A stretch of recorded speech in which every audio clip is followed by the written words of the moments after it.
This is episode 4 of Love, a Big Man, The Mask, The Mirror, and the Black Terrorist of the Savannah Stairwell. Everybody asks me, how did you become an anti-racist if you were a racist? What's the process? What happened? Well, this is my memoir, folks. This is episode 4. If you haven't seen episode 1, 2, and 3, you must see episode 1, 2, and 3 before you watch 4, okay?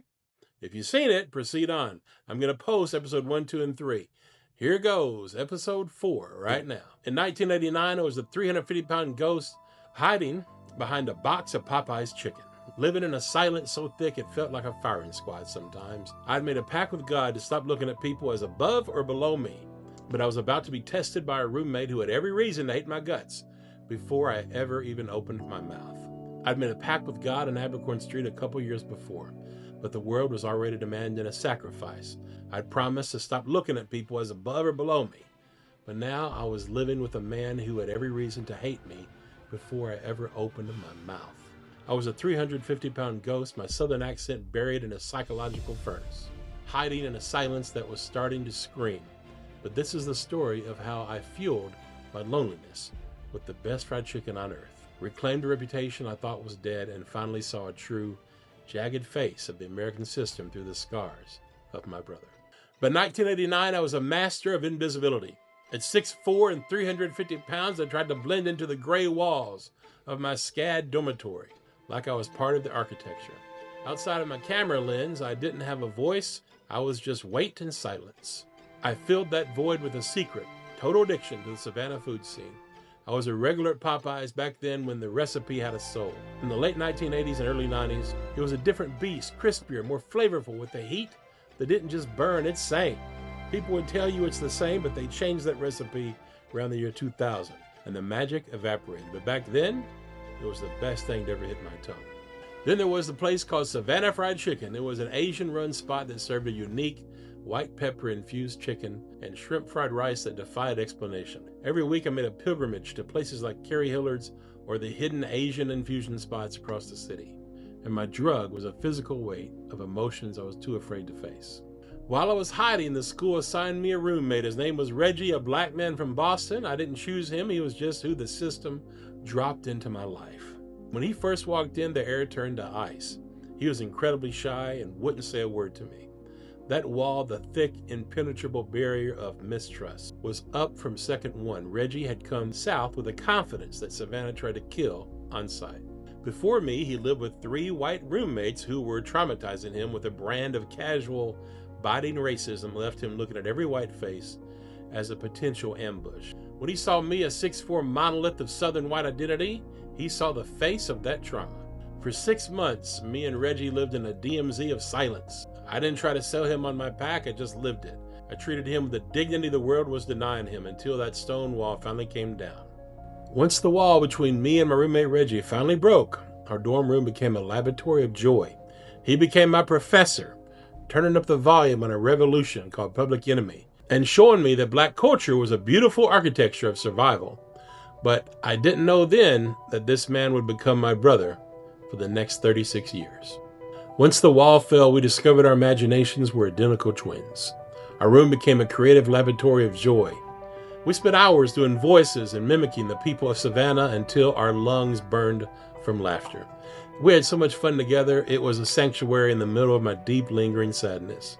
Reggie became my professor of sorts. He sat me down, turned up the volume on A Revolution, Public Enemy, Big Daddy Kane, Heavy D, Kool Moe Dee, and many more. He didn't just play the music, he explained the soul behind it. He educated me in the history the schools had conveniently omitted. He showed me that black culture wasn't just music. It was a defiant, beautiful architecture of survival. Looking back from today, that season in 1990 wasn't just about surviving SCAD.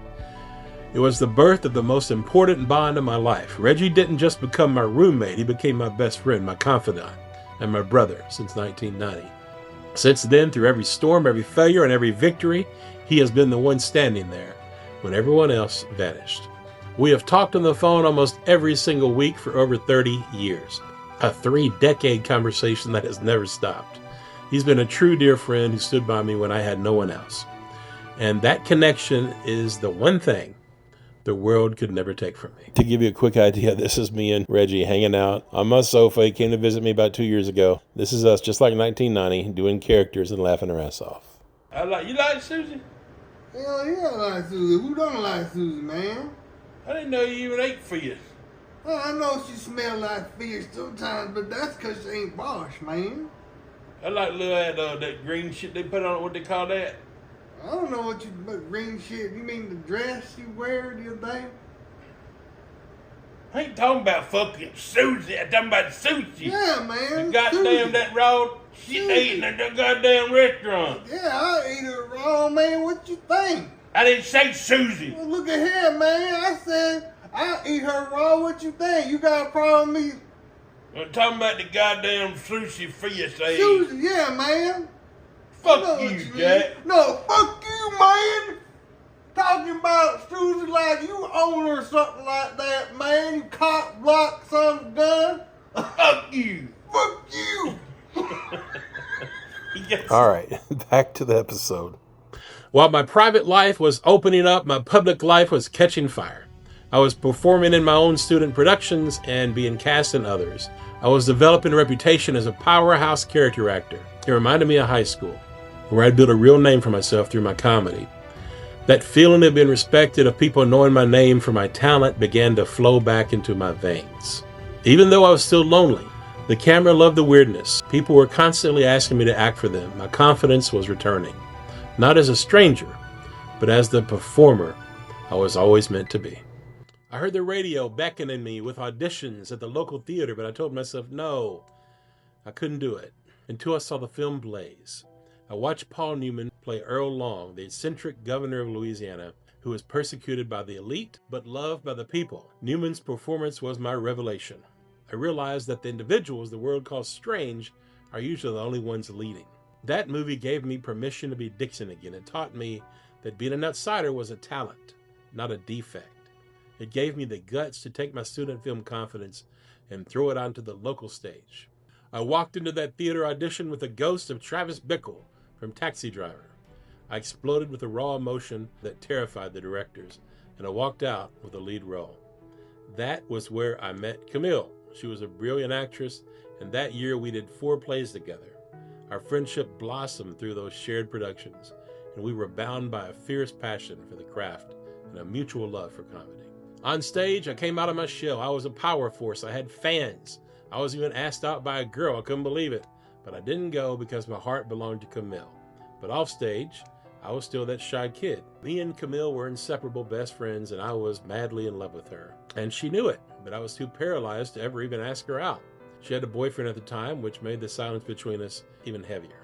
We hit the bars after rehearsals, and I could make her laugh so hard she'd literally pee in her pants. But the distance between best friend and lover was a mile, and I was too afraid to cross it, or even try. One of my greatest rewards was looking out from the stage and seeing the pride in Reggie's eyes. But while I was finding my light, the system was moving in the shadows to extinguish his. The next part of episode 4 is one of the hardest things I've ever had to tell. Watch it now. Part 2 of episode 4 is up now.